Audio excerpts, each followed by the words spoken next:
vamos a invitar a la representante de Uruguay. Ella es Laura Barcia, a quien le damos la bienvenida con mucho cariño también. Y hospitalidad, por cierto. Ella es coordinadora del área de educación ambiental del Ministerio de Educación y Cultura del Uruguay, coordinadora de la Red Nacional de Educación Ambiental para el Desarrollo Humano Sustentable, profesora en Ciencias Naturales, educadora ambiental, magíster en Educación Ambiental y Sistemas Complejos. También ha estado en España. Así que muchísimas gracias, muy amable por estar con nosotros aquí en Uruguay. Ustedes saben que Lima tiene la cantidad de población 2 veces la de Uruguay, imagínense ustedes. O sea, aquí en Lima entran 2 Uruguay. Miren la complejidad que tenemos en esta capital. Vamos al siguiente invitado, que representa a Brasil, don Marcos Sorrentino, a quien le damos también una cordialísima bienvenida. Vamos a decirle, bueno, bon dia, bon dia. Profesor ambientalista y educador ambiental, coordinador del Laboratorio de Educación y Política Ambiental en la Universidad de Sao Paulo, doctorado en Educación en la Universidad de Sao Paulo y posgrado en Psicología Social en la Universidad también de la misma ciudad. Fue director de Educación Ambiental en el Ministerio del Medio Ambiente de Brasil, asesor del ministro en el área en Educación Ambiental también, y estamos muy contentos de que esté el representante de Brasil también con nosotros. Vamos a darle la bienvenida ahora a una dama.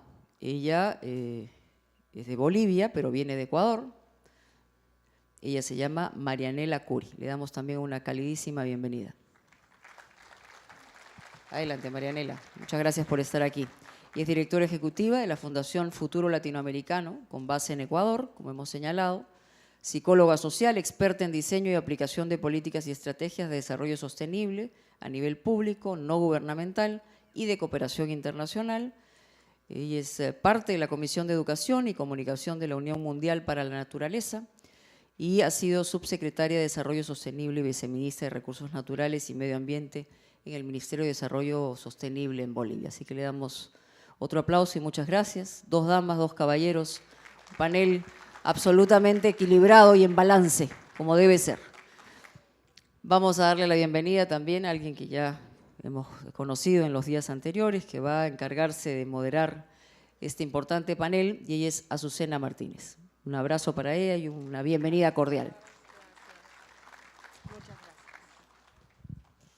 Buenos días, gracias Mónica, gracias a nuestros distinguidos panelistas y sin restarle tiempo a lo que ya nos ha convocado en la mañana de hoy, vamos a iniciar las presentaciones. Tenemos de 15 a 17, 18 minutos por cada uno de nuestros panelistas y a ver cómo se desarrolla este panel a efectos de tratar de lograr alguna intervención finalmente de parte de ustedes, a ver cómo nos trata el tiempo y el desarrollo.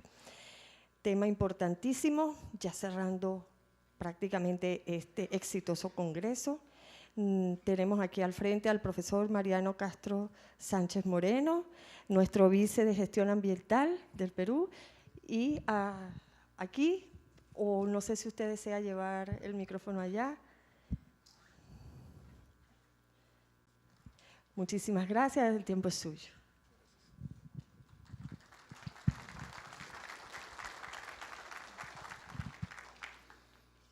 Muy buenos días con cada uno de ustedes. Es la verdad que un gran gusto ver hoy, en tercer día del Congreso, igual cantidad y entusiasmo en relación a los temas que estamos intercambiando a nivel regional. En este mismo evento, hace unos meses, pude compartir también con docentes de educación primaria e inicial asuntos de educación ambiental y pudimos ver efectivamente cuántos cambios se están dando en el país en relación con estos temas en muy poco tiempo y la importancia que se está dando para efectos de formar mejor a nuestros próximos ciudadanos. Quiero compartir con ustedes algunas ideas, además voy a tratar de respetar muy bien el tiempo y en primer lugar quisiera que nos ubiquemos en términos de lo que hemos venido viviendo y vamos a proyectarnos en términos de regulación ambiental. Y quiero que se muestre la gráfica para poder graficar la situación. Hoy día estamos en una situación muy distinta a inicio de los 70 en lo que se refiere a los países desarrollados y igualmente en lo que toca a los países latinoamericanos.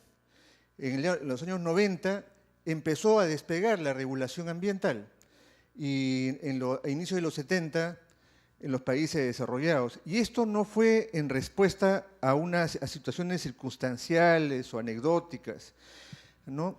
Sino efectivamente a condiciones de operación necesarias para las sociedades.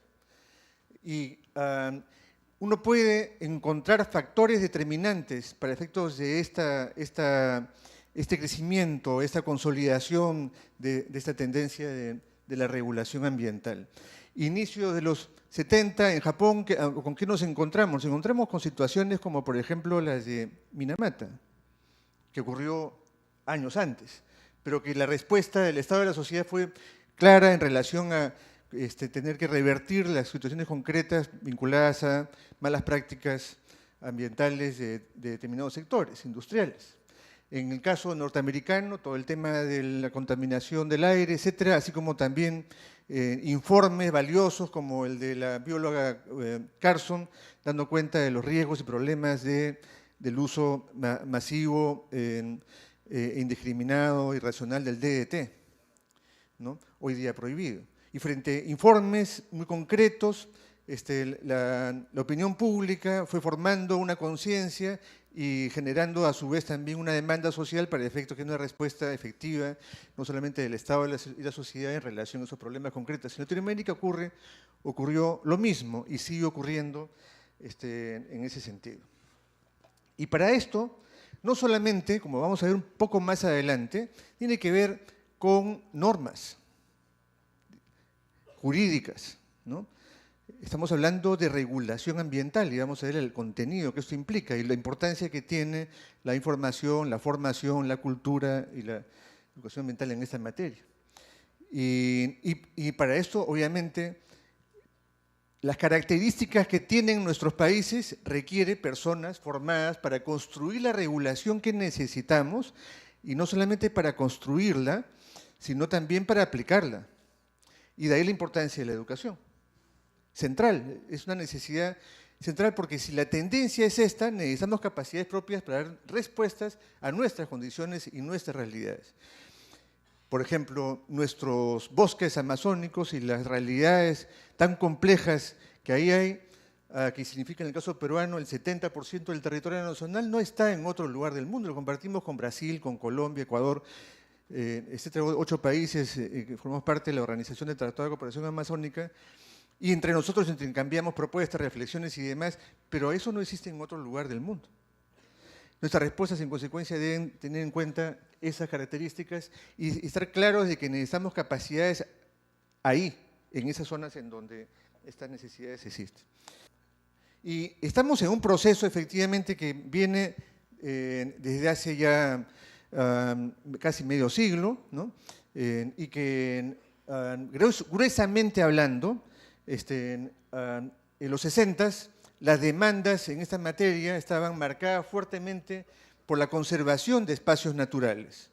Y la respuesta frente a eso fue la creación de sistemas de áreas protegidas. Es decir, inclusive por unas razones básicamente, en unos casos, paisajísticas, ¿no?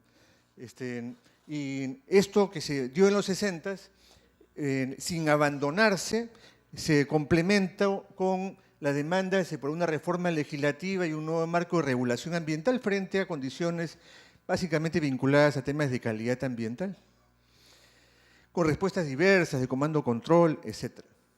En los 70s y 80s, sobreponiéndose, igualmente aparece la fuerte demanda, ¿no?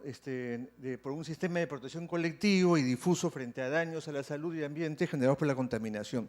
Y todo esto, además, en varios niveles, locales, sectoriales, nacionales, etc. Y así como también globales, como ocurrió clara y fuertemente en los 80-90, en donde claramente aparece demandas por distribución de riesgos vinculados, por ejemplo, a la cuestión del cambio climático y los acuerdos globales que finalmente se dieron en la reunión de Río de Janeiro, en donde se aprueba la primera convención de cambio climático. Entonces, si miramos por un momento la realidad de Perú y que quizás es compartida con varios de los países de la región, nos encontramos con que en los 80, 90, y para aquellos que no son peruanos, nosotros llegamos a tener una inflación acumulada de 2,5 millones. No ha habido país en el mundo con una inflación acumulada tan grande. No había que cobrar y en ese momento comprar todo porque si no el sueldo no se evaporaba el mismo día, ¿no? En un contexto además de aislamiento internacional, ese fue el contexto económico en cual en inicio de los 90 empieza la regulación ambiental con más fuerza, porque el Código de Medio Ambiente peruano es de 1990. En ese contexto es que aparece una primera respuesta. Y no voy a entrar en el detalle del proceso, pero que en esencia, claramente hoy día nuestros desafíos son otros, ¿no? No voy a listarlos, pero básicamente tienen que ver con, por cierto, reducir la pobreza y la desigualdad. Por cierto, hay un flujo de inversiones importante y lo seguirá habiendo y en consecuencia debemos efectivamente dar respuesta de sostenibilidad a este mayor flujo de inversiones. La globalización, el libre comercio, tanto Chile, Perú, México son los países con más tratados de libre comercio a nivel regional y esto establece condiciones y factores que hay que atender. Y obviamente la globalización es una tendencia muy concreta que determina igualmente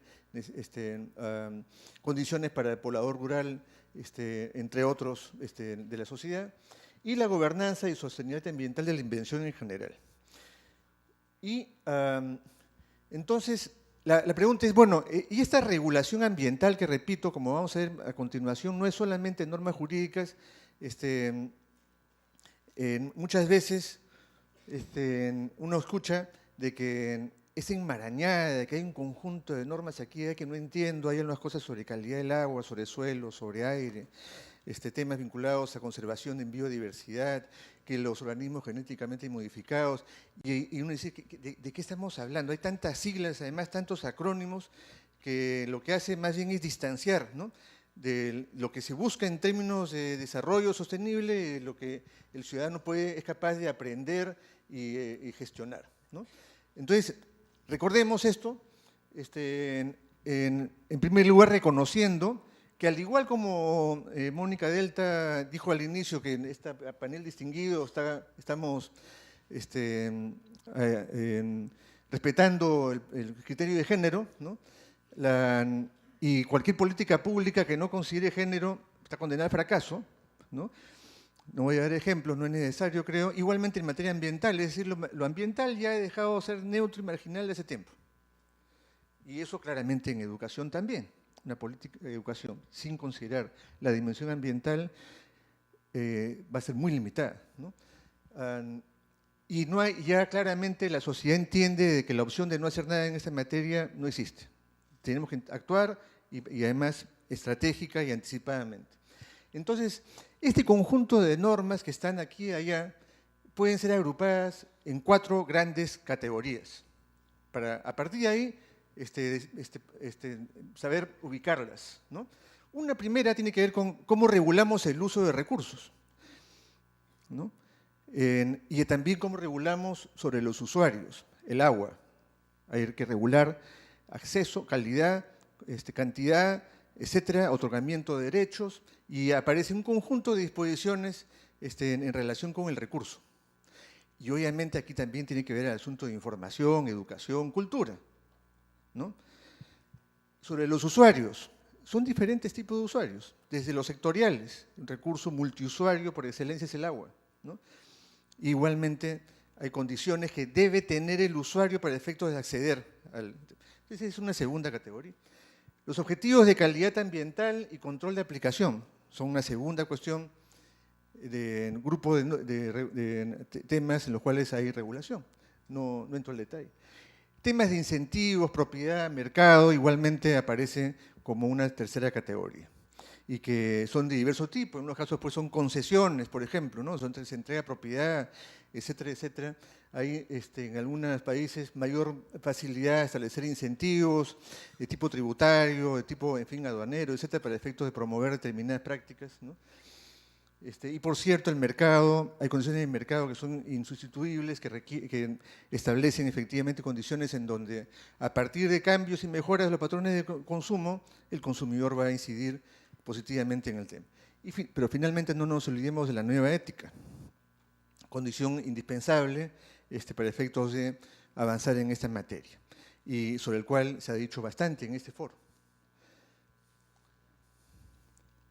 Teniendo en cuenta estas 4 categorías, y que de repente falta una quinta, que es tecnología, la regulación, ¿no? Podemos quitar la palabra ambiental y ponerle tributaria, ponerle laboral, la que quieran, ¿no? Entonces, ¿cuáles son los elementos esenciales? Información, ¿no? Recordemos además que uno de los factores que activó la regulación, por ejemplo, en relación al tema del DDT, una información, una investigación científica, técnica, y dio cuenta de los problemas ambientales y sociales del DDT, en ese documento de Carson, año 62, y que luego, a partir de su expansión, dijo que es necesario tener respuestas concretas. Información sobre condiciones ambientales en X sitios determina efectivamente. Y sin información objetiva, que debe sustentar decisiones, no podremos avanzar. Y es quizás una de las debilidades importantes que tenemos en la región, acceso y disposición de información. El tema de educación y cultura no necesito expandir. El tema de la política, es decir, qué resultados esperamos en función a lo que significan las condiciones que nos da la información, la presión, impactos del tema, bueno, qué respuestas hay y qué políticas definimos sobre el tema. No todos los países tenemos políticas aprobadas formalmente, y en cada región es igualmente, a nivel subregional igualmente, o subnacional, perdón, se requiere estas definiciones. Pero para ello además también necesitamos instrumentos de política, de planificación y gestión que permitan a los operadores, sean privados o gubernamentales, operar para efectos de alcanzar la política. Le dices, ¿qué resultado debemos obtener como Estado de sociedad? ¿Pero con qué? Bueno, con instrumentos. Están los estudios de impacto ambiental, los estándares de calidad ambiental, están la zonificación ecológica, remedio territorial, en fin, toda la gama de instrumentos que vienen desarrollándose en la región de diversa manera. Y por cierto, la administración, que ha venido evolucionando, creciendo en esta materia, y tanto no solamente en el Estado, sino también en las empresas, y en diversas instancias de la sociedad para efectos de pues organizarnos mejor en relación con el tema. Y aquí no se habla no solamente del tema, además, en el ámbito formal, sino también en el ámbito comunitario. La fiscalización, control y sanción, y finalmente la aplicación de incentivos. Todo ello, en consecuencia, constituye la regulación, y en esa línea tenemos la necesidad de pasar de esta lógica de efectivamente, y no es que suscribo la expresión porque revela más bien otras intenciones, de la permisología a la gestión ambiental. Sí, claro, porque en realidad a nadie le interesa que estas cuestiones sean entendidas como un mero trámite, sino que estén presentes de una manera mucho más concreta. Y en ese sentido, no les interesa crear industrias de papeleo, ¿no?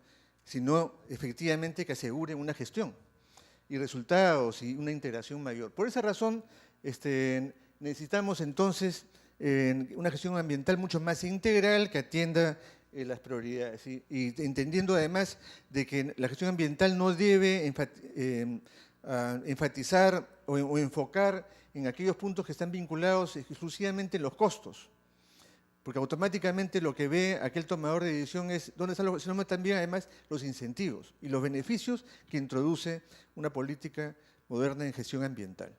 Y aquí hay diversos ejemplos que muestran esta situación. Y mientras más preventivo en esta materia, podemos efectivamente desarrollar una integración efectiva de la dimensión ambiental en el resto de políticas. Y por esa razón dice que en el caso peruano hemos desarrollado hace 2 años unos ejes estratégicos que responden a un contexto específico propio y que tiene que ver con temas vinculados a una dimensión económica, un crecimiento económico que demanda respuestas muy concretas, aspectos sociales con un tema de conflictividad marcada fuertemente por asuntos ambientales y la necesidad de mejorar el desempeño ambiental. En función a estos factores es que se han definido 4 grandes ejes, definidos multisectorialmente. Uno de sus componentes tiene que ver con, efectivamente, la necesidad de garantizar derechos, otro tiene que ver con la mejora de calidad de vida, otro el tema de compatibilización del aprovechamiento de recursos y finalmente el aprovechamiento armonioso de recursos naturales. Y en ese sentido, la dimensión ambiental, educativa ambiental, es fundamental y por esa razón es que si uno observa el detalle de estos componentes aparece, por ejemplo, la inversión en la profesionalización ambiental, ¿no? Entonces ahí, dentro del abanico de becas ambientales que se ha dispuesto el presidente de la República, unos 500 millones de soles anuales, hay opciones importantes para efectos de aplicar a maestrías y doctorados. Y con las mejores universidades del mundo, para efectos de que los jóvenes, no más de 35 años, puedan aplicar. Esto está dándose a partir de este año, ha habido algo el año pasado y se seguirá dando cada año y con concursos trimestrales. Junto con ello, la necesidad igualmente de profundizar en todos los niveles la educación ambiental. Y la alianza con el Ministerio de Educación en este punto resulta fundamental. Lo que puede hacer el sector ambiental en esta materia es nada comparando con lo que moviliza y ejecuta y puede ejecutar la red a cargo del sector de educación. De ahí la importancia de esta Política Nacional de Educación Ambiental recientemente aprobada y finalmente el Plan de Educación Ambiental que está en marcha. Creo que estoy en el límite, ¿no? Sí, y voy a nada más compartir con ustedes un tema más. Esas definiciones nacionales están acompañadas con procesos regionales y uno de ellos tiene que ver con el principio 10, que es el principio 10 de Río de Janeiro, que tiene que ver con el tema de participación, acceso a justicia, etc. Y en ese punto estamos igual, fíjense, como, bueno, el principio 10 que se aprobó en el 92, en Europa en el 98 se aprobó el convenio Aarhus, luego ha habido directivas diversas y finalmente en Río +20 se reafirma este asunto. Y en el caso iberoamericano parece ya de compromiso de cerca de 19 países para efectos de tener nuestro convenio, la mayor parte apunta que sea vinculante, sobre el tema del principio 10. En Lima se aprobó la visión del principio y en Santiago de Chile en 2 meses se debe aprobar la naturaleza y alcance del instrumento. Estamos entonces en pleno proceso. Y ahí tiene que ver con el tema de derecho de acceso a la información, ya estamos con el límite de tiempo, así que voy a pasar el derecho de acceso a la participación ciudadana y finalmente el tema de derecho de acceso a la justicia ambiental. Estas 3 dimensiones están enmarcadas en este principio, que lo recuerdo, simplemente en donde efectivamente la única manera o la mejor manera de obtener resultados de esta regulación ambiental es con la participación de todos los ciudadanos. Esto no es simple, tiene condiciones diversas y procesos diversos, y en donde además, pero sin embargo es una condición para efectos de mejorar el tema. Y en este punto ya se ha acordado la visión. Un avance importante que va a dar el marco del conjunto del instrumento internacional que esperamos, por lo menos es la posición peruana, que sea vinculante. No entro en mayor detalle, quiero por último compartir simplemente dos mensajes finales. Uno es que así como en el Congreso de Argentina, en el que no pude estar, pero los documentos los he podido leer, aparece claramente la necesidad de tener actores locales interviniendo en la gestión y en la educación ambiental, y que el compromiso que asumimos para fortalecer los actores locales, cuando se pierde además la vida de uno de los actores locales, eso es dramático. Entonces, como lo dijo el ministro en el acto inaugural, repudiamos efectivamente y condenamos el asesinato de los líderes ayánicas en la frontera con Brasil, zona extremadamente alejada y difícil, ¿no? Actores en donde podemos encontrar ahí en forma concreta estos principios e ideas.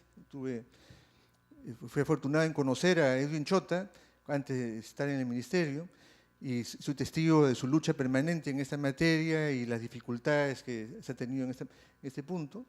Este fin de semana vamos a estar ahí para efectos de desarrollar todas las acciones vinculadas al tema criminal y el tema, en fin, la agenda local, ¿no? Y por otro lado, en esa línea, el Premio Nacional Ambiental, uno de sus componentes es el de Ciudadanía Ambiental, que hay un pequeño video que no sé si habrá tiempo ahora, sino más adelante, busca efectivamente que casos como este tratemos de emular y poder efectivamente asegurar de que no se pierda estos buenos ejemplos de ciudadanos que hacen suyo en forma muy concreta y real estos principios e ideas. Muchas gracias.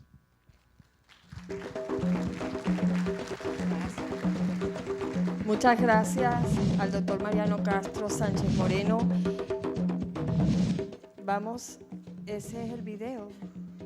¿Sí? Ok.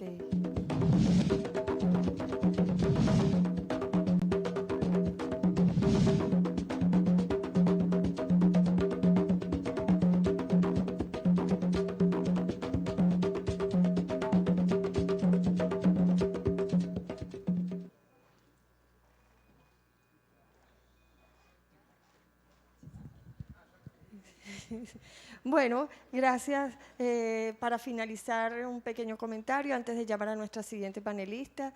Esta presentación interesante nos inicia en este panel que creo que todas y todos estábamos esperando, aspecto importantísimo para lo que son todas nuestras acciones, el marco que le da las políticas públicas a nuestra gestión ya en la praxis de la educación ambiental. Y esa retrospectiva que hizo nuestro primer panelista sobre las preocupaciones y demandas ambientales y nos fue llevando de manera efectiva a lo que es el día de hoy, y que compartimos esa visión muchos en el contexto latinoamericano y en nuestra región. Bueno, nos lleva a ver cómo finalmente se ha concretado una serie de reglamentos, una serie de normativas legales que va dándonos ese contexto hasta lo que ya el caso Perú tiene con lo que sería los documentos que generó en cuanto a la estrategia y la política y el plan que están desarrollando. Y continuando en este importante tema, nos acompaña ahora Laura Barcia y su presentación la ha titulado La dimensión sociopolítica de la educación ambiental en la construcción de ciudadanía ambiental. Recordemos que nos visita de la hermana República del Uruguay. Muchas gracias. Como decía la presentadora, somos poquitos pero potentes. La garra charrúa. Bien. Compañeros educadores ambientales, nosotros vamos a ver cuando decimos algunas cosas. Por eso lo primero es que vamos a clarificar sobre todo y específicamente un poquito lo que es el mapa de la educación ambiental. ¿Esto qué quiere decir? Es ¿para qué hacemos? ¿Qué es hacer educación ambiental? Porque no siempre lo tenemos claro y porque no siempre estamos haciendo el esfuerzo de marcar para qué y cuáles son los límites de hacer educación ambiental. A veces le ponemos mucha carga y a veces la minimizamos. En primer lugar, en todo proceso de educación ambiental estamos nosotros, los que iniciamos ese proceso, los educadores ambientales. Educadores ambientales que solemos venir o de la rama de la educación o de la rama del aspecto de ciencia o desde las organizaciones de la sociedad civil. Sin embargo, nosotros como educadores ambientales en Latinoamérica casi no tenemos formación. Somos todos gente autodidacta. Normalmente encontramos recién en el espacio del posgrado, de cuestiones más de grado, una formación académica. Y por lo tanto, entonces, ¿quién forma este educador ambiental? Este educador ambiental que además en su formación personal desde la escuela nosotros venimos fragmentados, nosotros estamos separados y nos enseñaron que se aborda la naturaleza cortándola, separándola, clasificándola. Estudiamos los ecosistemas analizando y disgregando sus componentes. Nosotros tenemos que repensar que nuestra propia formación nos tira a hacer estas prácticas. En segundo lugar, tiene lo suyo. Tenemos que imaginarnos cuán firmemente está dentro nuestro el convencimiento de que la tecnología puede cambiar todo conflicto ambiental. Y nos olvidamos que siempre que hay una crisis ambiental, antes que nada hay una crisis social. Pero nosotros seguimos como que, bueno, la tecnología lo va a resolver todo. Y cuando una población o una comunidad sufre una crisis ambiental, por más que le arreglemos el agua o el suelo, hubo un impacto social, hubo un impacto en la salud de ese colectivo que no lo podemos resolver simplemente con tecnología. Por eso, los que van a ser los aprendices de nuestro proceso de educación ambiental, ese colectivo al que vamos a ir, fíjense que la flecha es porque el educador ambiental va trabajando, no es el profesor, es simplemente el acompañante, el generador, el motivador, el que genera una especie de motivación para acompañar ese colectivo humano. Históricamente la educación ambiental se centró en los gurises, en los chiquitos de la escuela. Yo digo porque pobres, están cautivos y no tienen nada que hacer, está la maestra, la directora y nosotros. Entonces quedan como atrapados y le hemos puesto a la escuela una mochila enorme. Yo creo que es desde la época de Brundtland que nosotros decimos las generaciones futuras y siempre pensamos que la educación ambiental es a futuro. Y a la escuela le decimos a los niños, ustedes tienen que ser los que van a hacer las cosas bien en el futuro. Y nosotros no estamos llegando a los que hoy estamos haciendo mal las cosas. No estamos trabajando con la población adulta, no estamos trabajando con los vecinos, no estamos trabajando con los jóvenes profesionales. ¿Y eso qué quiere hacer? Que hoy no estamos trabajando ni siquiera con los decisores políticos. No estamos haciendo educación ambiental con ellos. Seguimos trabajando con los chiquititos. Y los seguimos recargando de culpa, los seguimos recargando de muchísima responsabilidad. Y nos olvidamos que en realidad los que tenemos que hacer eso somos nosotros. Por eso, cuando uno trabaja con un colectivo, primero tiene que entender cuáles son las estructuras cognitivas y afectivas, es decir, qué sabe, en qué posición está, cómo es su dimensión y sobre todo cuál es la historia colectiva y personal de esa comunidad. Cuál es su visión de sociedad-naturaleza para no violentarla, para respetarla, reformularla y darle mayor potencia y sobre todo respetar la percepción social de cuál es la realidad ambiental. En este proceso es que nosotros vamos a hacer un camino. Esa ruta amarilla es el camino específico, es el campo de la educación ambiental, en donde el contexto con esas flechas está permanentemente permeando, cuestionando y diciendo qué es lo que tenemos que hacer. Y es el educador ambiental junto con ese grupo que van a recorrer esa ruta para poder transformarse en ciudadanos ambientales. Este es el campo específico de la educación ambiental. No es solamente ser expertos en temáticas ambientales, sino expertos en los aspectos didácticos para que mi grupo de gente logre transformarse en ciudadano ambiental a partir de ese contexto socioambiental que lo marca.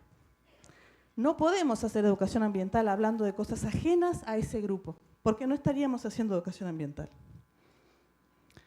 Y ahora nos vamos a centrar un poquito más en, bueno, ¿qué es ser ciudadano ambiental? Esta palabra que le hemos dicho mucho, que aparece históricamente hace mucho tiempo, y en los libros aparece y va, son modas que vienen y todos decimos, nos llenamos la boca con ciudadanía ambiental, pero vamos a decodificar un poquito.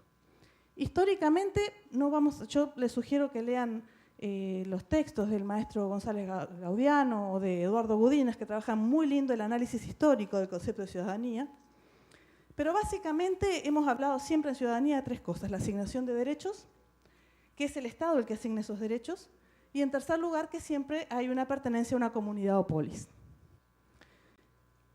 Últimamente y recientemente, nos contaba don Mariano, hemos integrado una serie de derechos de tercera generación que normalmente no los ponemos en el tapete cuando hacemos educación ambiental.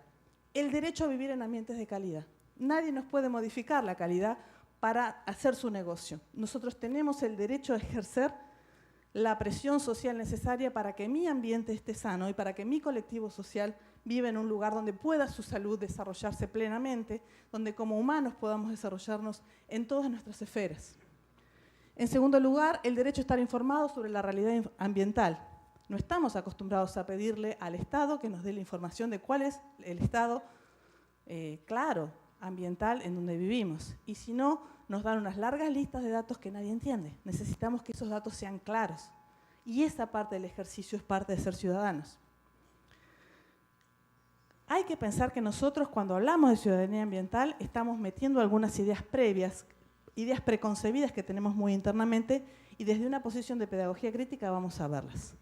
Normalmente, nosotros nos parece que, como sabemos que para yo ser ciudadana, ¿quién me otorga ese Estado? Ese derecho, el Estado. Me dice, vos sos ciudadana, en Uruguay a partir de los 18 años yo puedo votar. Fantástico. Ese solo detalle nos hace pensar que nosotros solo somos ciudadanos a la hora de ejercer el voto. Y nada más. Y le echamos al Estado la culpa de todo. Ah, no me recogieron la basura. Ah, qué horrible cómo está el saneamiento, qué espantoso. Y nos encargamos de que el Estado sea el Estado papá, que me protege, me cuide, se ocupa de mis cosas, y yo solamente de quejarme. Cuando en realidad, y peor cuando viene alguna inversión privada, entonces está el privado y acá el Estado, y entre los dos pelean y nosotros en el territorio mirando cómo los dos grandes potencias deciden sobre el futuro de mi territorio. Entonces, justamente esa imagen de que yo no puedo, de que mi comunidad no puede participar de eso, es una de las ideas más fuertes que tenemos arraigadas. Depositamos la confianza de la acción solamente en el Estado. En segundo lugar, otra idea previa, justamente, solamente el Estado se encarga de cuidar la salud, cuidar el estado y la calidad ambiental. Como si nosotros no tuviéramos potestad de hablar, de monitorear, de identificar y de hacer valer, porque los que vemos los cambios que se van dando en nuestro territorio a partir de los impactos ambientales, somos los locales. Somos nosotros los que nos vamos dando cuenta cómo se va degradando la calidad del agua. Somos los que nos acostumbramos a dejar de tomar agua de la canilla y empezar a tomar agua de la botella. Somos los que nos acostumbramos, por ejemplo, en Uruguay, a que los chicos de la escuela rural no puedan salir a determinadas horas porque pase el avión fumigando agrotóxicos. Y naturalizamos la degradación ambiental.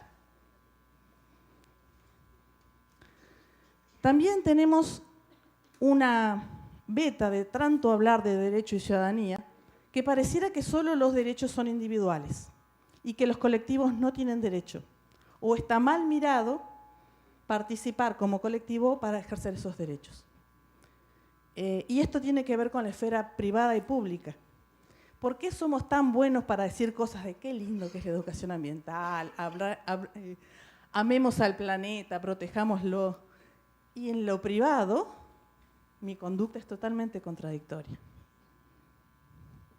Eso lleva justamente a que la imagen individualista del paradigma en el que estamos, este paradigma consumista, neoliberal, que hace que los recursos no sean, que la naturaleza sea transformada en un almacén donde todo sea plata, convertible a dinero, y que los recursos no sean bienes naturales como lo son, dejen de ser bienes sociales como deberían llamarse, bienes comunes a la comunidad donde están insertos.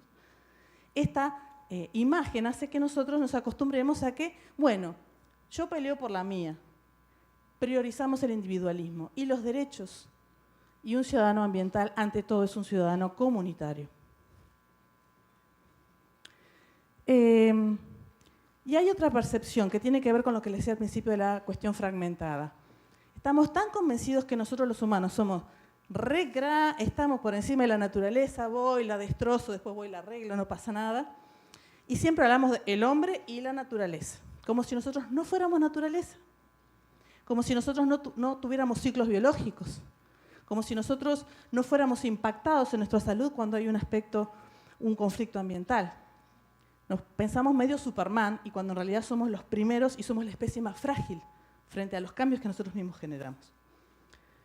Y siempre nos parece que nosotros, bueno, está la naturaleza desordenada, voy a arreglarlo un poquito, ¿no? Esta cosa de supremacía y superioridad y ego que hace que estemos influenciando mucho más y modificando las cosas sin tener idea de lo que estamos haciendo. Por eso decimos que seguimos convencidos, no importa, lo hacemos y después lo arreglamos. Y un elemento fundamental, cuando hablamos de ciudadanía ambiental todos decimos, muy bien, la persona que tiene su DNI, que está registrado, que tiene su número de identidad. Sin embargo, no tienen derecho las personas que migran en las fronteras cuando hay época de los zafrales que les decimos nosotros. Las personas, los niños que no tienen todavía los 18 años no son ciudadanos y por lo tanto no son objeto de derecho. Los grupos de originarios que normalmente hay que obligarlos a que tengan su DNI para poder ejercer sus derechos.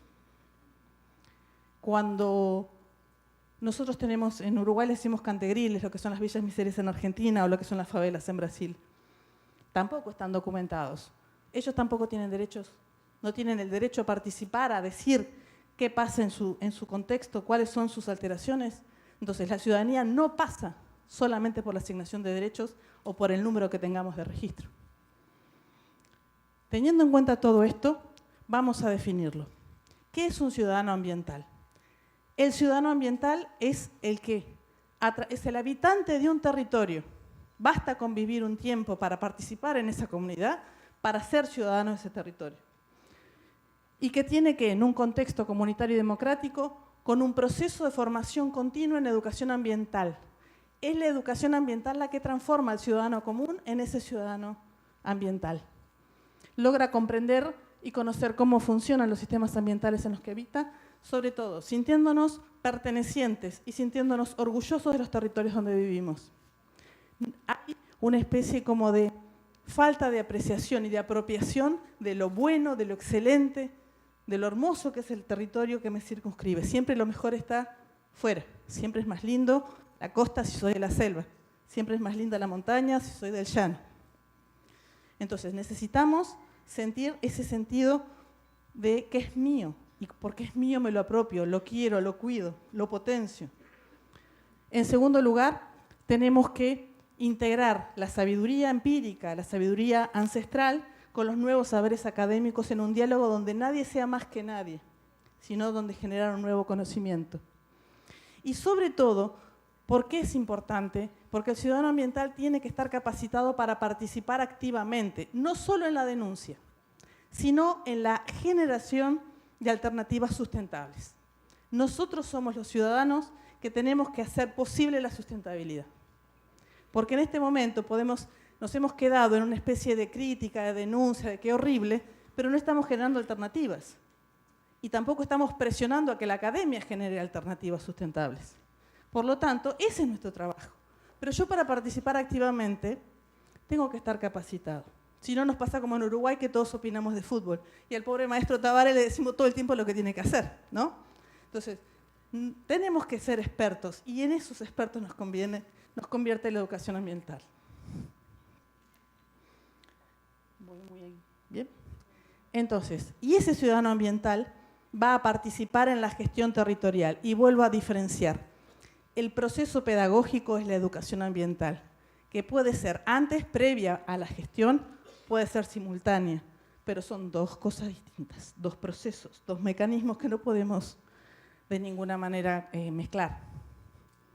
Finalmente, ¿cuáles serían los desafíos metodológicos? Clarificar de qué concepto de ambiente parto yo como educador, porque si simplifico las cosas y pongo los buenos y los malos, no hago mucho. Si pongo que solamente el que es contaminador es malo y yo soy una especie de superwoman que va a hacer, voy a cambiar al planeta, estoy generando una separación y estoy olvidando que el mundo es complejo y que muchas veces yo tengo que trabajar con comunidades que tengan que deconstruir, que justamente ellos mismos tienen que criticar el modelo que los está dando de comer. Y por eso no podemos caer en el paradigma de la simplificación. También tenemos que trabajar a partir de lo que la gente sienta, de lo que mi colectivo sienta como prioritario. Los educadores ambientales solemos ser un poco sutiles para introducir una temática ambiental. Importamos lo que a nosotros nos importa. No hacemos un diagnóstico para ver qué le parece a la gente prioritario. Y esa es una responsabilidad. También tenemos que resignificar las problemáticas ambientales y las tenemos que contextualizar. y analizar, ya no podemos hacer más educación ambiental solos, no es la maestra sola, no es la ONG en solitario, tenemos que aprender a trabajar en colectivo porque las soluciones tienen que ser totalmente multidisciplinares. Y tenemos que aprender a innovar en educación ambiental. Hemos trabajado históricamente en reciclaje de papel, reciclaje de basura, huerta orgánica. A ver, es mucho más compleja la situación ambiental como para que nos dediquemos a seguir siendo eso. Y usar el conflicto ambiental como conflicto pedagógico. Finalmente, algunas ideas más. La educación para la ciudadanía debe participar de un proceso en educación de valores. Es un compromiso ético para que los diferentes espacios de nuestra vida, privada y pública, tengan esa consistencia. En segundo lugar, la educación para la ciudadanía ambiental implica una pedagogía social. Tengo que trabajar en la mejora de la calidad de vida de ese colectivo y tenemos que trabajar juntos en la mejora de la calidad de vida ambiental. Todos nos merecemos desarrollarnos con todos los bienes naturales que nos rodean. La responsabilidad última es una formación continua de ciudadanos. No podemos, vuelvo a decir, quedarnos con las nuevas generaciones, porque de hecho hace 30, 40 años que estamos trabajando con las nuevas generaciones y la educación ambiental no ha sido muy efectiva, que digamos. Finalmente, gracias por el tiempo.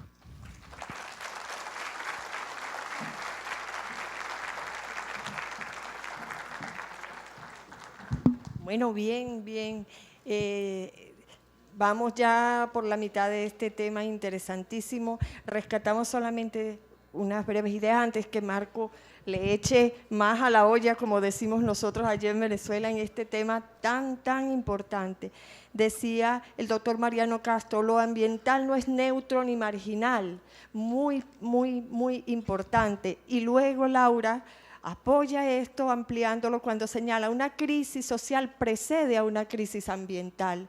Fíjense cómo, y la tecnología no lo resuelve todo. Fíjense, son frases para meditarlas, reflexionarlas y tomarlo como base para ese trabajo que vamos a hacer posteriormente en los distintos seminarios que vamos a estar. Y prepárense que ahora viene Marcos, que va entonces a agregar más a esta dinámica, este coloquio que hemos implementado hoy aquí, más que un seminario, un panel muy formal. Marcos nos visita desde Brasil y nos trae, va a compartir con nosotros su presentación que dice Personas comprometidas como transformadores socioambientales, una perspectiva latinoamericana de educación ambiental. Gracias, Marcos.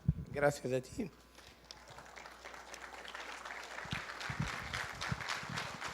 Buenos días.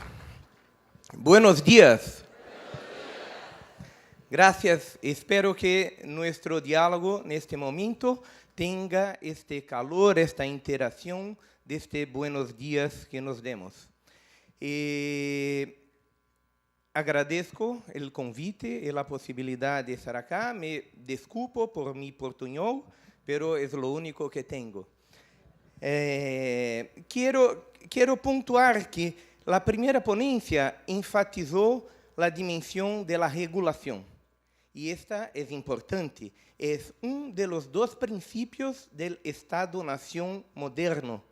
En los últimos 300 años tenemos construido una forma de organización de los 7 billones de humanos no planeta Tierra en torno de 200 Estados-nación. Y hay dos principios para la construcción de este Estado-nación en busca de la felicidad de los humanos. Un principio es el de la regulación y otro es el de la emancipación.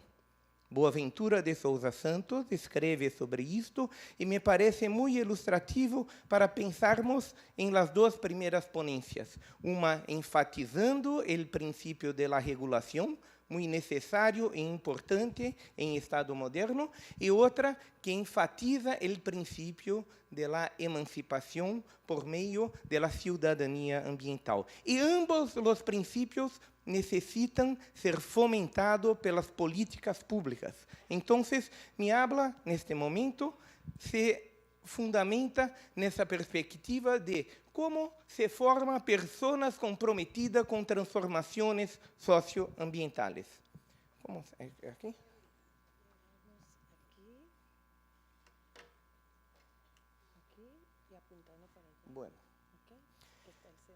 Há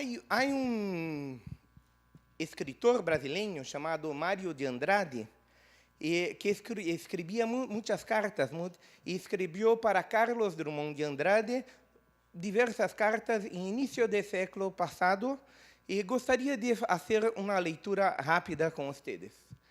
São Paulo, 10 de novembro de 1924. Mi estimado Carlos Drummond, todo está em gostar da vida e saber vivê-la. Solamente há uma maneira feliz de viver a vida, é ter espírito religioso. Explico melhor. Não se trata de ter espírito católico, budista, se trata de ter espírito religioso para com a vida, isto é, viver com religião a vida. A mim sempre me gostou muito viver, de maneira que nenhuma manifestação da vida me é indiferente. E eu aprecio tanto uma boa caminhada a pé como uma tocata de bar. A mim me parece, Drummond, pensando bem, que o que falta para certos muchachos de tendências modernistas brasileiros é isto, gostar de verdade da vida. Como não atinam com a verdadeira maneira de gostar da vida, se cansam, se quedam tristes, ou então fingem alegria, lo que todavia é mais idiota de lo que ser sinceramente triste.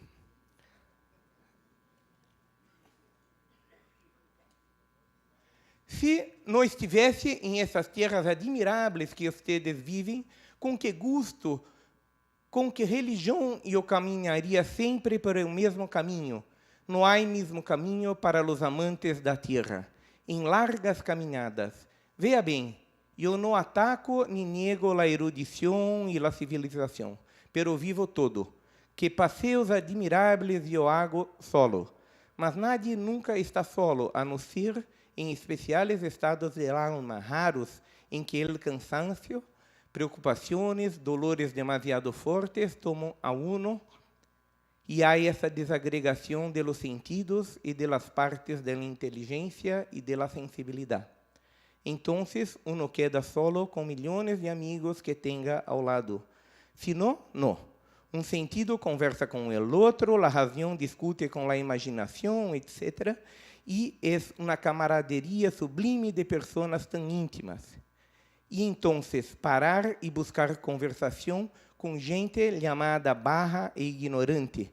Quede sabendo de uma coisa, se não lo sabe aún, é com essa gente que se aprende a sentir e não com a inteligência e a erudição libresca. Mário de Andrade. ¿Por que los trago isto? En mi ponencia, que está en site del Congreso, ustedes verán este ejemplo y un otro ejemplo que nosotros trabajamos en Brasil con el movimiento de trabajadores en terras, donde criamos una escuela de agroecología y agrofloresta, donde se procura trazer para o dia a dia a questão da alfabetização ambientalista. A alfabetização ambientalista de analfabetos. Em Brasil, temos a vergonhosa cifra de 14 milhões de analfabetos, principalmente em las áreas rurais, pero a alfabetização de doutores, de pessoas que têm escola, pero conhecem muito pouco de las questões ambientales, de la agroecologia, e neste sentido tomamos exemplos para falar com vocês sobre como se faz este processo de formação de ambientalistas, de pessoas que transformem o mundo. Paulo Freire, importante educador brasileiro, diz que a educação não transforma o mundo. A educação transforma as pessoas. E as pessoas são as que transformam o mundo. Este é nosso desafio. Como chegamos a cada uma das pessoas? Como construímos processos educadores que potencializem cada uma das pessoas para fazer as transformações locais e globais?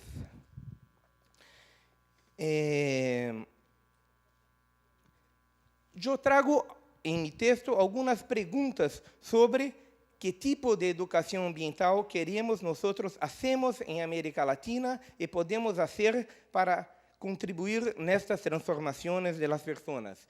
São elas, em la perspectiva latino-americana, qual é a diferença entre educação ambiental e educação para o desenvolvimento sustentável?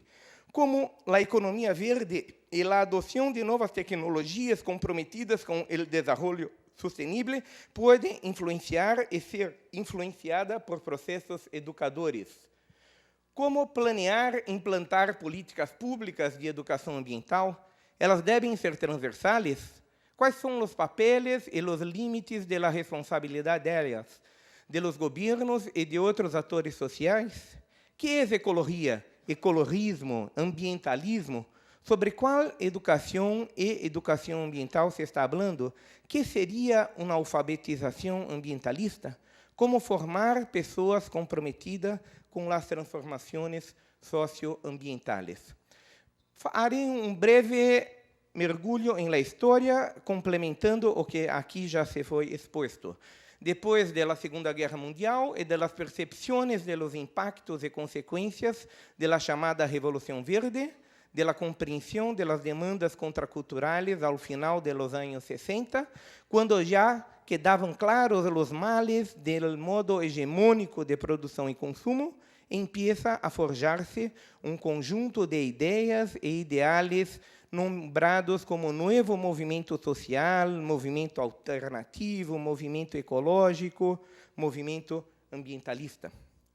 Em América Latina, desde os anos 70, há uma convergência entre as demandas por direitos humanos, liberdades democráticas e conservação, recuperação e melhoria do meio ambiente e das condições existenciais. É na resistência aos regimes autoritários, às ditaduras de América Latina, que se forja o movimento ambientalista latino-americano, que tem sua característica particular e uma contribuição muito específica para o cenário das nações neste campo. Projetos, programas e políticas públicas não han sido suficientes para detener o avanço da degradação e apontam à necessidade de uma educação ambiental permanente, contínua, articulada e com a totalidade dos sujeitos. Nunca se falou tanto sobre meio ambiente como se habla nas 2 últimas décadas.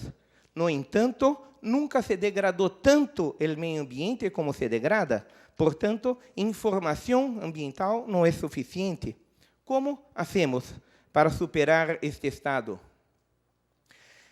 Nós, em América Latina, criamos tratado de educação ambiental para sociedades sustentáveis e responsabilidade global, aprovado na Rio 92, e tem principalmente a contribuição do Fórum de ONGs e movimentos sociais, que alguns estados de América Latina adotam como referência. Em Brasil, a referência da Política Nacional de Educação Ambiental é este tratado aprovado na Rio 92. Neste tratado, algumas questões são pontuadas de forma muito clara nesta intersecção entre o social e o ambiental. Este tratado estará na saída para que vocês possam pegá-lo e se propongam a participar da rede planetária do Tratado de Educação Ambiental, que se constituiu em La Rio +20. Portanto, 20 anos depois da construção do tratado, foi construída também uma rede para a implementação deste tratado como documento de referência para além dos documentos das Nações Unidas. Neste tratado se pontua muito claramente que não queremos solamente desenvolvimento sustentável, queremos sociedades sustentáveis, queremos responsabilidades globais. A questão ambiental, mais além de falar sobre problemas ocasionados por la degradação de los sistemas naturais e por los mais diversos tipos de poluição, é projeto de sociedade. A ser educador ambientalista latino-americano, estar com o pueblo e aprender com a educação popular, promovendo a convergência entre o social e o ambiental. É uma nação educadora comprometida com a emancipação humana, com a participação crítica. alguns desafios que se colocam para nós outros. Enfrentarmos a questão da simplificação. O exemplo mais claro é o calentamiento global. A mídia trabalha este tema de uma forma superficial, mostrando para os niños que o mundo vai acabar. Há niños de 8 anos, 10 anos, dizendo, não tenho futuro, o mundo vai acabar, porque o tratamento é absolutamente aterrorizador. Então, precisamos, desafio de nós outros com a educação ambiental, é enfrentar a simplificação.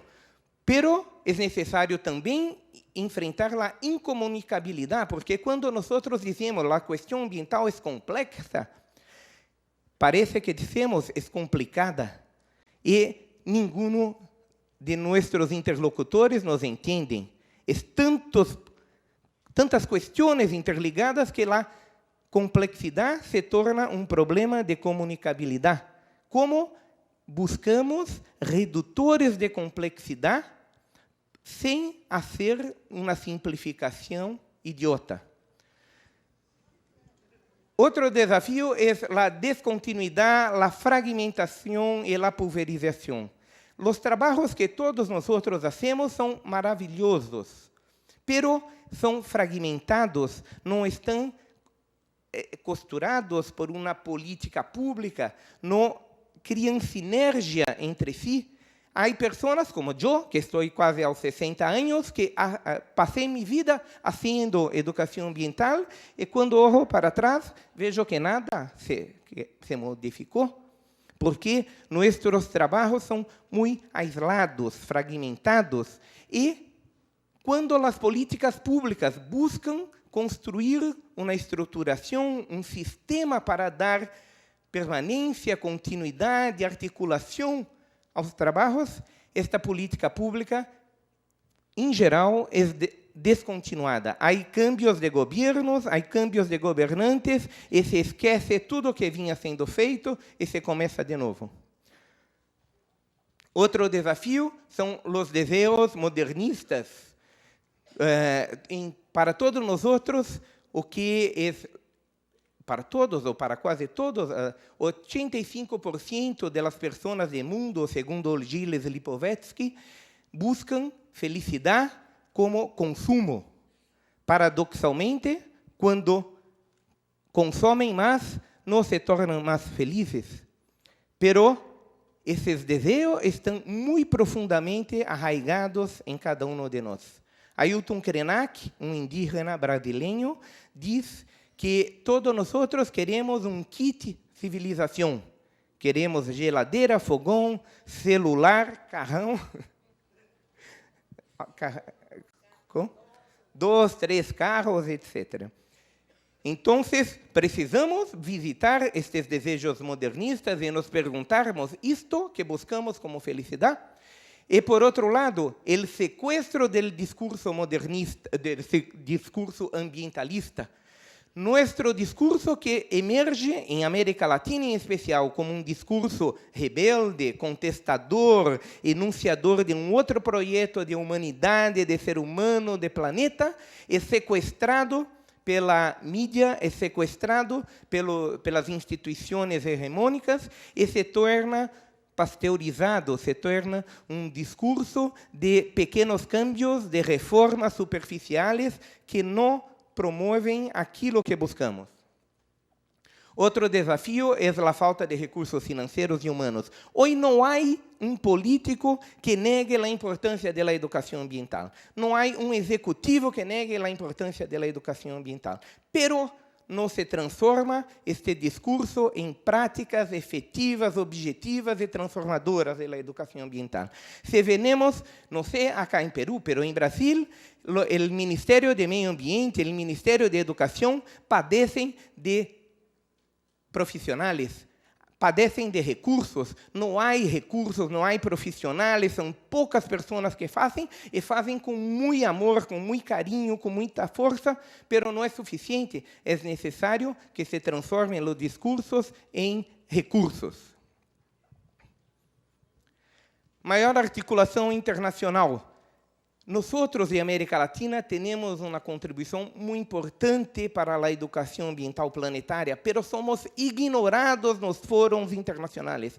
Yo estuve en balanzo de educación ambiental de 30 años de Tbilisi, en Ahmedabad, na India, y percibí que los europeos, los asiáticos, decían la tónica de la educación ambiental, pero o que nosotros decíamos era ignorado, no se levava en consideración. Tanto es que las Naciones Unidas crearon la década de la educación para el desarrollo sostenible e ignoraron que para nosotros, en las constituciones de nuestros países, en las leyes, nosotros nomeamos como educación ambiental.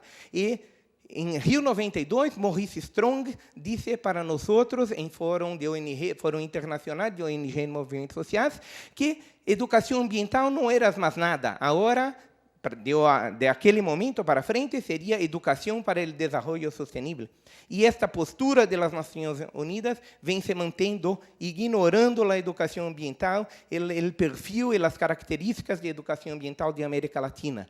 Isto exige de nós que nos articulemos melhor em nível internacional. E há exemplos. Esta rede planetária de educação ambiental, em torno do Tratado de Educação Ambiental, o PLACEA, o Programa Latino-Americano e Caribenho de Educação Ambiental. Temos aqui a Susana, que foi uma de suas animadoras a partir de Venezuela, o PANACEA, que Peru foi o principal organizador, que é um programa de andino-amazônico de comunicação e educação ambiental, pero todos estes programas, estes planos, estas articulações não têm força suficiente para se fazer, implantar e influenciar e incidir no cenário das Nações Unidas. Por último, enfatizo a necessidade de maior compromisso das instituições de educação superior. As instituições de educação superior, onde são formados os quadros de profissionais, onde há possibilidade de atividades de extensão universitária, e elas estão muito aisladas, há muitos poucos trabalhos de educação ambiental sendo feitos. Não há políticas de ambientalização de educação superior. Ou há políticas marginais em las universidades de ambientalização da educação superior. Alguns senderos e diretrizes perseguidos. O primeiro é dar o testemunho e fazermos aquilo que dizemos para os outros fazerem. Hacermos en la clase, en la escuela, en la universidad, hacermos en lo órgano gubernamental, en la ONG. No basta dizermos para los otros, precisamos cultivar isto. Está acá uma companheira que traz um questionamento muito forte sobre nossos hábitos alimentares. Não é possível alimentarmos 7 bilhões de humanos como carnívoros.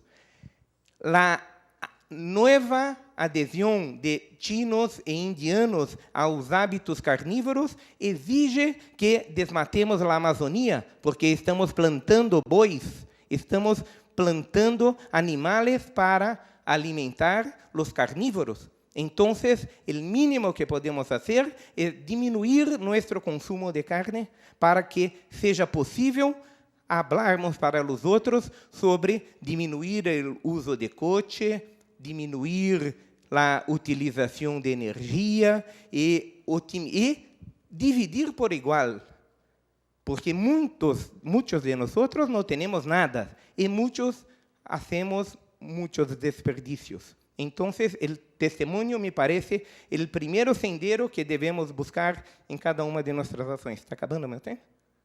Já acabou? Passo rápido. Articular coletivos de educadores, municípios. Prioridade para a próxima década, a atuação com os municípios, a criação de observatórios, fundos públicos de educação ambiental e a construção de sistemas nacionais de educação ambiental, como há sistema de educação, sistema de saúde, etc. E a articulação destes sistemas para ampliar a incidência da IA em América Latina.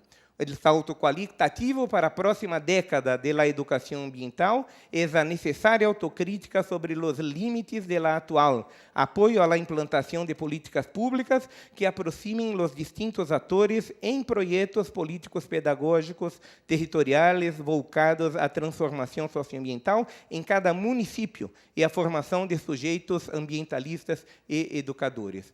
Esta educação ambiental permanente e continuada exige que compreendamos o que Boaventura de Sousa Santos diz, que, em final de siglo, a única utopia realista é a utopia ecológica e democrática. Não vou a ler, mas está em meu trabalho.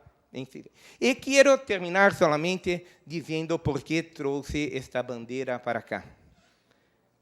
Tawan Tisuyo estuvo em Cusco na semana ayer e fiquei muito impressionado com os aprendizados que emanam da sabedoria inca, da sabedoria dos pueblos nativos, sua forma de organização, sua proposta de uma unidade latino-americana por meio da persuasão, por meio do diálogo e não por meio das armas, como os europeus fizeram quando acá chegaram. Penso que nós, em la educação ambiental, precisamos ter uma bandeira multicolorida, uma bandeira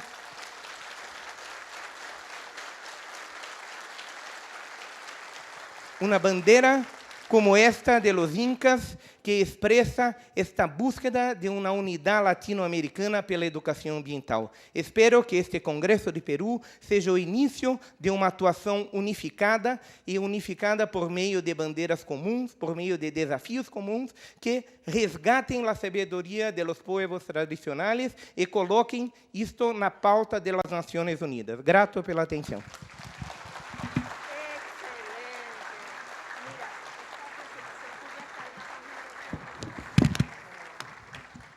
Excelente, muchísimas gracias. Le pregunto a Marcos, me confirma que su presentación se puede ubicar en la página del Congreso, porque hay que leerla y releerla. Y nos ha dado una mirada crítica que nos sacude un poco y nos hace revisar nuestra eficiencia como educadores ambientales. Pero la gran ventaja es que luego de esa sacudida nos presenta alternativas que son ciertas. Antes de decirle a Marianela que pase, 30 segundos para saludar a la señora Adriana Valenzuela. Es un saludo muy especial, ella nos acompaña, viene de la Convención Internacional de Cambio Climático de las Naciones Unidas. Bienvenida a nuestro grupo de trabajo. Para ella. Y tenemos 2 anuncios más. Bien, aquí dice textualmente. Número 1, salir todos, excepto los expositores y participantes extranjeros. Cuando terminemos, ahorita no. Se les invita a pasar a la Casa Prado a visitar la biosfera y a degustar productos orgánicos, por lo cual creo que hoy se va a terminar todo lo que está allí para degustar, ¿verdad? Bien. Tenemos entonces en este panel tan interesante, que nos ha paseado por tantos aspectos tan interesantes, pues no menos podía ser el cierre, ya que vamos a tener en este momento a Marianela Curichacón, que ya fue presentada y viene de Bolivia, y que con su gran experiencia en el diseño y en la aplicación de las políticas y estrategias nos va a alumbrar un poquito más el camino en todo esto que estamos tratando de construir. Marianela, es tuyo. Y desde ahora no va a haber tiempo para las preguntas, pero con estos panelistas excelentes creo que bien lo merece escucharlos a todos. Ya quito esto. Se van a los seminarios con todas las inquietudes y allí las descargan. Gracias, Azucena. Bueno, muy buenos días a todos y todas. Quiero agradecer la invitación especialmente al Ministerio del Ambiente y al Ministerio de Educación.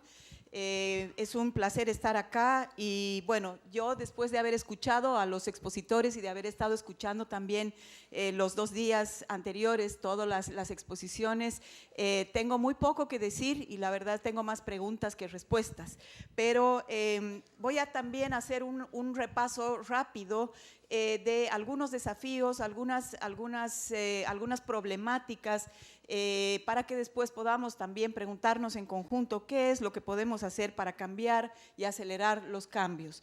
Este es con esto, ¿no? Con esto avanzas y apuntas hacia… Ah, ya. ¿Dónde está el señor? Allá. Bueno, voy a partir, yo sé que la historia de la educación ambiental es muchísimo más antigua, viene de mucho, lo han dicho también acá, de mucho antes. Pero voy a partir de un hito que es importante y que todos conocemos también, que fue la Cumbre de la Tierra en el 92, que creo que también el tema del desarrollo sostenible se pone en la agenda global a partir de ese momento. Y yo sé que hay muchos críticos del desarrollo sostenible y de la educación para el desarrollo sostenible, y yo he tenido también durante muchos años discusiones con los educadores ambientales sobre esta tensión y sobre esta diferencia, digamos, pero vamos a ver cómo todo converge al final en lo mismo, ¿no? En Río, la Cumbre de la Tierra manifiesta fundamentalmente una voluntad política y un compromiso para un cambio de paradigma, para un cambio radical, ratificado por todos los Estados miembros de las Naciones Unidas. Y en ese momento, o sea, había realmente una necesidad y una voluntad de cambio importante. Se introduce en Río 92 la visión integral del desarrollo sostenible, que busca el equilibrio entre las dimensiones económica, social y ambiental, yendo un poco más allá de lo que la Comisión Brundtland había definido como desarrollo sostenible. En el 2012 tenemos Río más 20 años después, y se vuelve a hacer exactamente lo mismo. O sea, se vuelve a ratificar la voluntad política y el compromiso, ¿no es cierto?, con el desarrollo sostenible. Se ratifican los principios de Río, se introduce también la visión integral de desarrollo y se ratifica que es una relación entre las 3 dimensiones. Entonces, pasaron 20 años, pero aparentemente no pasó nada, ¿no es cierto? Entonces, ahí vienen las preguntas. ¿Qué hemos hecho? ¿Qué estamos haciendo bien? ¿Qué estamos haciendo mal? ¿Hay algo que cambiar? ¿No hay nada que cambiar? Creo que las respuestas son obvias también. Y bueno, tengo estas 4 imágenes en términos de los desafíos estructurales para el cambio, para un cambio estructural. Por una parte está el tema de los modelos políticos. Se requieren modelos políticos más integradores, más inclusivos y con un enfoque más integral. Definitivamente se requiere una visión más holística. Estamos agotando los recursos naturales por un aprovechamiento insostenible y por unas prácticas insostenibles de aprovechamiento de los recursos naturales, y creo que la imagen que también ya la mostró alguien al primer día es muy elocuente en términos de que estamos agotando la capacidad de carga del sistema. Tenemos esta otra imagen que hace referencia a todo el tema de la inequidad. O sea, el continente latinoamericano es uno de los continentes más inequitativos del planeta, ¿no es cierto? Se han hecho avances importantes, qué sé yo, en cuanto a reducción de indicadores o mejoramiento de indicadores de desarrollo humano, pero somos el continente más inequitativo. Y esta figura también es muy elocuente. El 20% de la población mundial consume el 80% de los recursos, y es gráfico. Y todo esto genera también problemas, sobre todo en América Latina, de violencia, ¿no es cierto? De violencia, porque todo el tema de la inequidad, la exclusión, el poco acceso o la inequidad en el acceso a los recursos y la distribución de sus beneficios genera unos niveles de inequidad alarmantes que generan también procesos y fenómenos de violencia alarmante. Entonces, por supuesto que hay algo que cambiar, pero algo no estamos haciendo bien para que no estamos acelerando ese cambio necesario.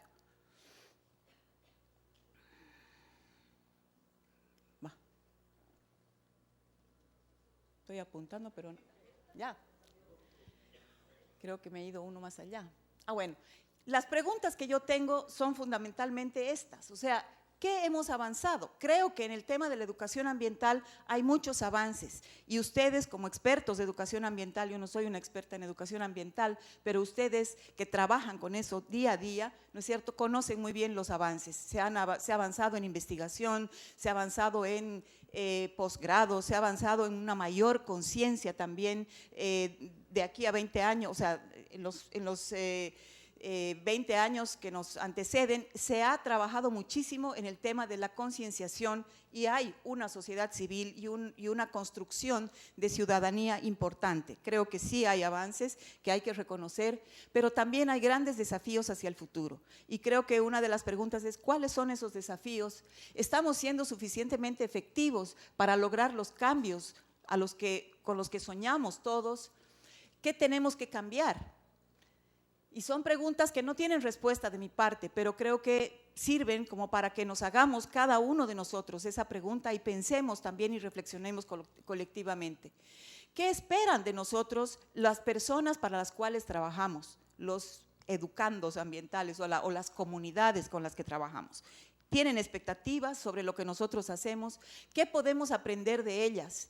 Hay una serie de experiencias interesantes también aquí y en América Latina en general sobre cómo se puede aprender de otras culturas, sobre el tema del diálogo intercultural, del aprendizaje y el respeto mutuo entre diferentes comunidades. ¿Qué desafíos se mantienen? O sea, ¿cuáles son los desafíos del desarrollo sostenible? Creo que todavía, o sea, no hay un nuevo paradigma, un paradigma alternativo que se haya planteado y eso lo demuestra también la ratificación en Río +20 del paradigma de la sostenibilidad. Y creo que si bien se ha capturado el tema de la sostenibilidad por intereses que están en contra de ese cambio, los principios de la sostenibilidad, lo que busca la sostenibilidad es definitivamente válido, o el desarrollo sostenible en este caso. Los desafíos son una mejora integral de la calidad de vida de las actuales y futuras generaciones, o sea, las futuras generaciones en términos de dejarles un mundo menos degradado, la compatibilización entre crecimiento económico y conservación de los recursos naturales, que ha sido uno de los temas también que ha dificultado el diálogo entre políticas públicas, el diálogo entre el sector económico y el sector ambiental, porque hay un tema de aparente tensión entre estos dos elementos que no tiene por qué ser así porque son complementarios. La visión de largo plazo y las acciones de proceso. Desde las políticas públicas se tienen acciones de corto plazo. Es difícil poder respetar procesos y, como se ha dicho aquí también, se revierten muchos procesos, se revierten políticas que de pronto están bien elaboradas con participación de la sociedad y de los grupos comunitarios, pero tenemos la mala costumbre en América Latina de cuando hay un cambio hacer borrón y cuenta nueva. La construcción participativa del cambio. No hay cambio si no hay participación y lo vamos a ver también después en los principios que voy a mencionar. La voluntad y aceptación del cambio. Cuando se plantea un cambio generalmente tenemos resistencia porque obviamente el cambio es amenazante, pero además es amenazante también para muchos intereses. La consolidación de la institucionalidad, o sea, para lograr un desarrollo sostenible o avanzar hacia la sostenibilidad se requiere una institucionalidad diferente, se requiere una mentalidad diferente que tiene que consolidarse y que muchas veces esta visión de corto plazo impide hacer eso. La generación de capacidades en el Estado y en la sociedad. Muchas veces, y la educación ambiental trabaja más con la sociedad, pero creo que es importante trabajar con los tomadores de decisión, trabajar con los líderes políticos, trabajar con quienes toman las grandes decisiones, porque es ahí donde hay que cambiar la mentalidad para poder realmente avanzar hacia el cambio que queremos. Y la generación de información y evidencias. O sea, creo que es importante también y es un desafío poder tomar decisiones, sobre todo los decisores de política pública, basados en evidencias y la sociedad y la ciudadanía, para poder construir una ciudadanía ambiental activa también necesita información oportuna, suficiente.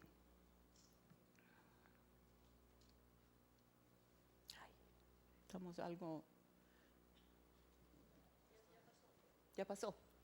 ¿Qué obstáculos tenemos para la viabilidad de un desarrollo sostenible o de la sostenibilidad? Tenemos una gran debilidad en ausencia de visiones de futuro de largo plazo que sean compartidas.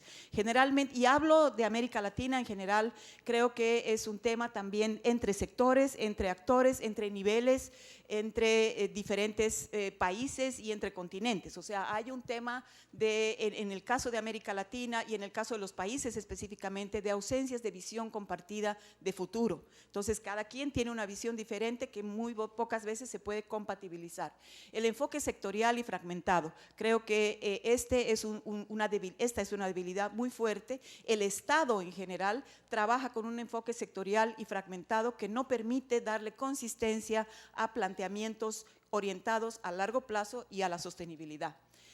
Las debilidades en las capacidades de participación y acceso a la información. O sea, para tener ciudadanos activos, para tener ciudadanía ambiental que tiene que hacer cumplir sus derechos, pero también cumplir con sus obligaciones, ¿no es cierto?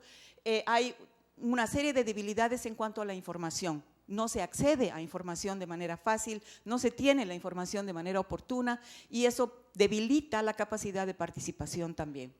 Las debilidades en las capacidades de gestión, hay un divorcio también entre el nivel nacional, los niveles subnacionales y lo local.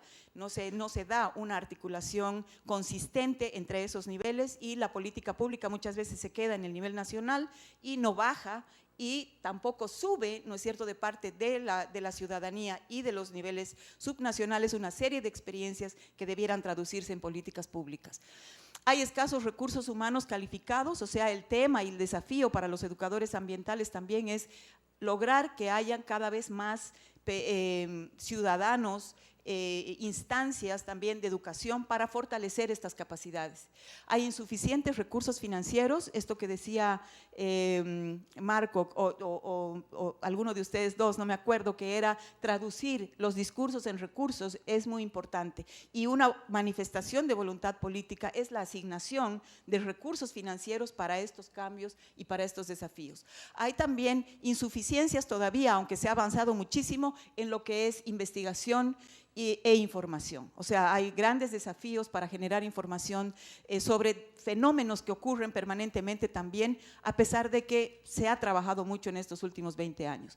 Hay una incompatibilidad entre normas sectoriales que responde también a este tema de la ausencia de una visión compartida. Muchas veces en el Estado, en los países, comparten y conviven dos visiones diferentes. Una visión que está más orientada al tema, digamos, de la sostenibilidad y una visión posiblemente más orientada a los temas extractivos y hay una contradicción interna que obviamente desde los estados también se refleja hacia abajo como una contradicción muy fuerte y esta ausencia de visión compartida genera estos problemas. Hay una aplicación en la debilidad de las normas ambientales. Tenemos en general en América Latina muy buenas normas. Como decía Mariano, se ha avanzado mucho en la normativa, en regulaciones, en hacer buenas normas, pero no se cumplen. Entonces, y el mismo Estado a veces hace que se incumplan las normas o que se modifique o que se flexibilicen los estándares para el cumplimiento de normas. Entonces, es a veces el propio Estado el que debería velar también por esto. Por eso es que se necesita una participación activa de parte de los ciudadanos para hacer un control social a la ejecución y a la elaboración de políticas públicas. Hay estos principios que yo los sé, que de alguna manera resumen los principios, los 27 principios de Río, pero que yo he trabajado mucho con esto en términos de que también sirven como indicadores para medir sostenibilidad o procesos sostenibles y pueden servir como indicadores para medir una política o pueden servir como indicadores para medir un proceso a nivel comunitario también. Y es el tema de la integralidad, o sea, como se ha dicho aquí y en general como se reitera y la educación ambiental lo plantea también, pero la educación para el desarrollo sostenible también lo reitera de una manera significativa, esta visión holística, integrando los elementos ambientales, los elementos económicos, la dimensión social, la dimensión cultural y la dimensión político-institucional, hacen parte y creo que es importante trabajar equilibradamente con esas 5 dimensiones. Río 92 y Río +20 plantea 3, Nosotros, bueno, desde la Fundación Futuro Latinoamericano, que dirijo y que trabaja mucho con diálogo y capacidades para el desarrollo sostenible, planteamos 5 enfoques, 5 dimensiones que son estas que les he mencionado.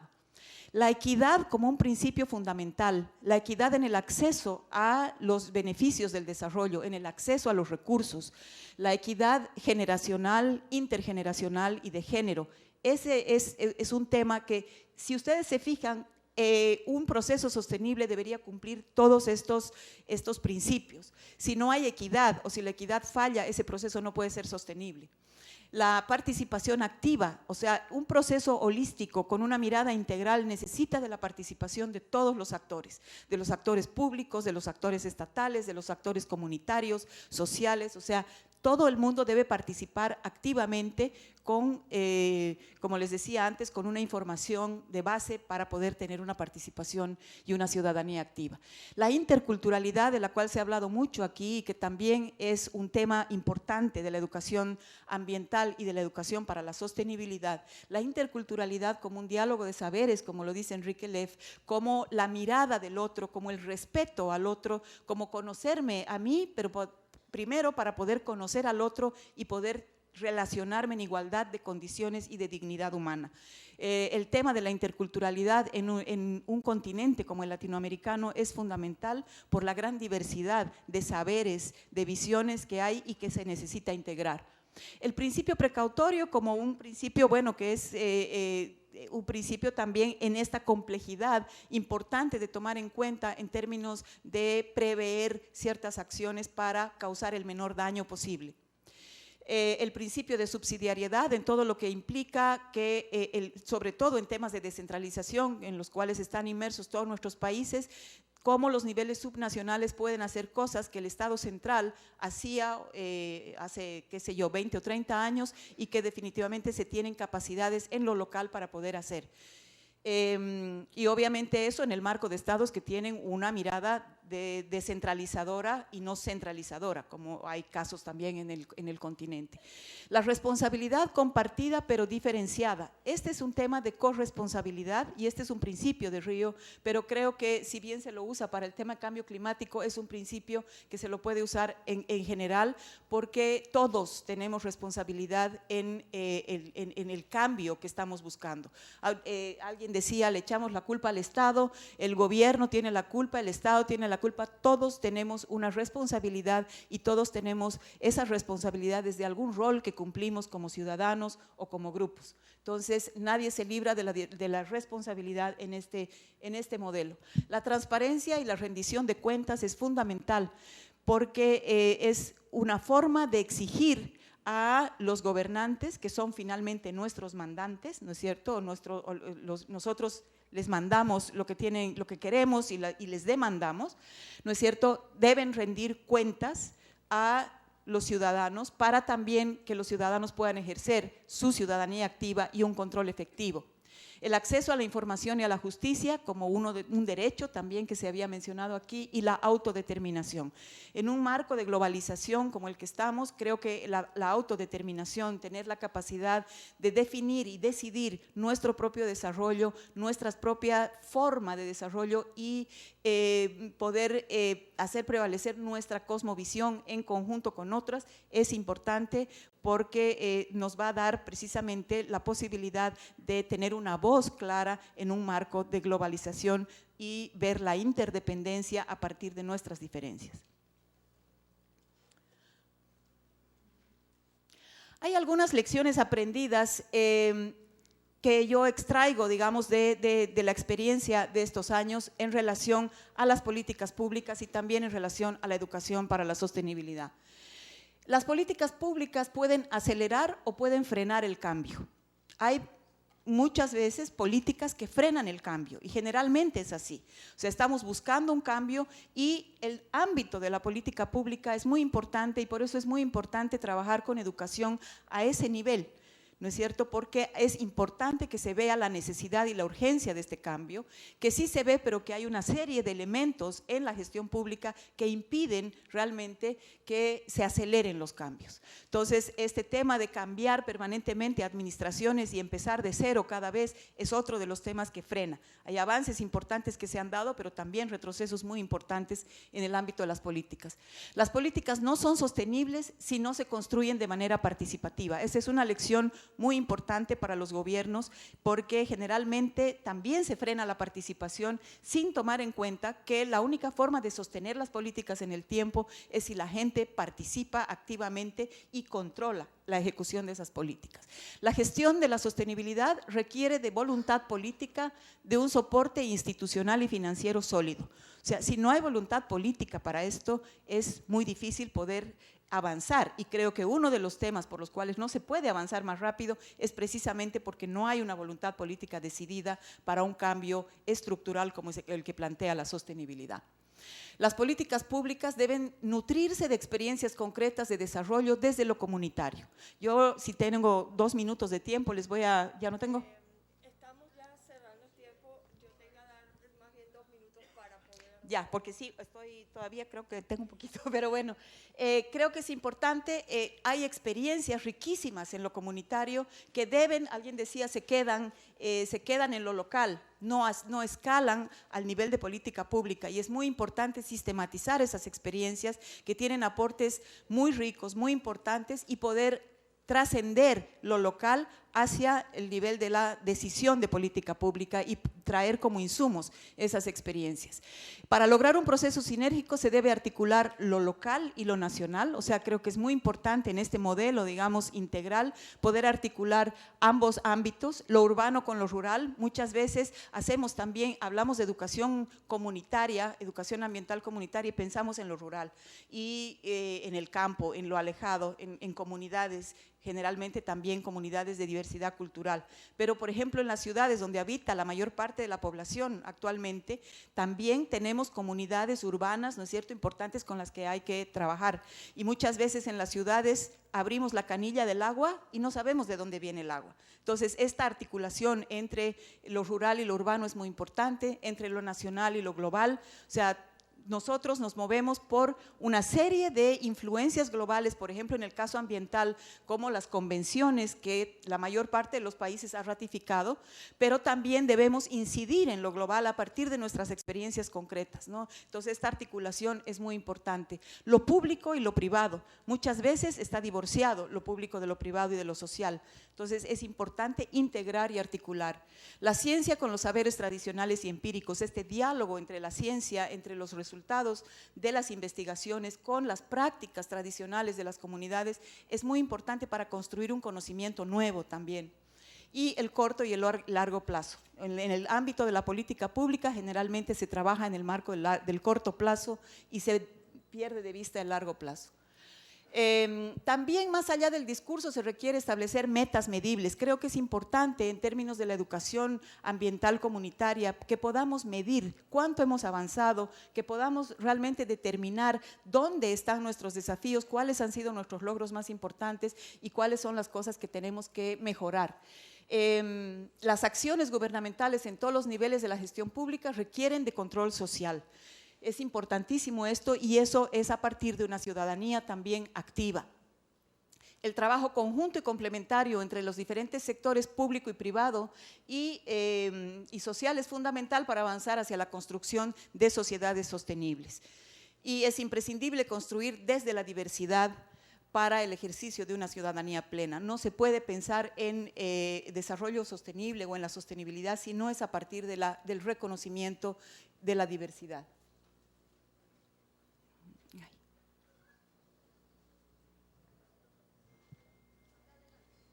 ¿Dónde? Ya. Ok. Bueno, hay una serie de desafíos del contexto actual que no los voy a mencionar, pero que son importantes. Creo que también el tema de los desafíos que plantea un acuerdo global para el clima en el 2015, pero también los objetivos de desarrollo sostenible y la agenda post-2015, es muy importante para poder traer, digamos, o para poder incidir en esos procesos globales desde nuestras particularidades. Y otra vez las mismas preguntas, o sea, ¿qué desafíos tenemos? Y termino con eso, con las preguntas que había iniciado al principio. Lo único que quiero decir en medio minuto es que yo, en la experiencia que tuve en el Ministerio de Desarrollo Sostenible en Bolivia, es a partir de una experiencia de desarrollo de educación ambiental que se transformó en una experiencia comunitaria que se transformó en educación para el desarrollo sostenible a nivel comunitario, y que eso luego se pudo llevar como una experiencia al ámbito de la política pública, y se construyó a partir de esa conceptualización toda la política pública de educación para el desarrollo sostenible. Entonces, esta relación con lo comunitario y cómo sube al ámbito de las políticas es muy importante. Gracias. Eso está subido también en la página. La presentación mía en texto. Sí, excelente, ya lo vamos a decir. Bueno, Marianela, muchas gracias, y también para tranquilidad de todos nosotros, porque quisiéramos profundizar mucho más en tan interesante presentación, está disponible esta información en la página web también del Congreso. Y bien, Marianela nos brindó entonces interesantes aspectos. Nos recordó que la población meta de la educación ambiental es a todos y todos los ciudadanos, independientemente del rol que desarrollemos en la sociedad, y todo lo que es el tema de los indicadores de todas esas lecciones aprendidas que nos dan esos insumos para poder terminar en esta parte y producir en los seminarios, donde vamos a complementar con otras interesantes presentaciones. Muchísimas gracias a Mariano Castro, a Laura Barcia, a Marcos Sorrentino y a Marianela Curí por sus interesantes presentaciones, y les damos un aplauso. Culminamos entonces con este panel. Lo único, 10 segundos para corregir aquí. La de esto, ¿ya no van? Bueno, se los va a corregir, y yo también pedirle disculpas porque yo los había mandado antes a la biosfera. Yo no sé si se dieron cuenta de eso, me di cuenta yo después. Era biosferia, no biosfera ni estratosfera. No te preocupes. Muchas gracias. Antes de retirarnos, por favor, queremos públicamente agradecerle a Azucena Martínez, de nuestro hermano país de Venezuela, por su brillantez y por su cariño, su ángel, que nos ha ayudado todos estos días. Muchas gracias por tu ayuda como moderadora, Azucena. A nuestro panel brillante también, y ya saben, todas estas exposiciones van a ser colgadas para acceso y repensar y repasar todas las brillantes ideas que ahí se han expuesto, y llegar a ser, ojalá, no solo sociedades con desarrollo sostenible, sino realmente sociedades sostenibles, ¿no? Muchas gracias por su participación. Amigos del extranjero, corrección, si es que no se entendió, por favor, ustedes se les espera en la Casa Prado, en el hall, para poderles entregar su certificado en este momento, si son tan amables. Y luego les invitamos sí, a salir y a ir a la feria y quedar listos los que están inscritos en el seminario 56 a las 11 en punto, aquí, por favor, en la Sala Cóndor, para seguir nuestro programa final. Muchas gracias. A los extranjeros en la Sala Prado. Eso es lo que acabo de decir. Sí. Si está la señora Olga María Bermúdez de Colombia, que es nuestra moderadora del seminario 56, un ratito para coordinar un detalle, por favor.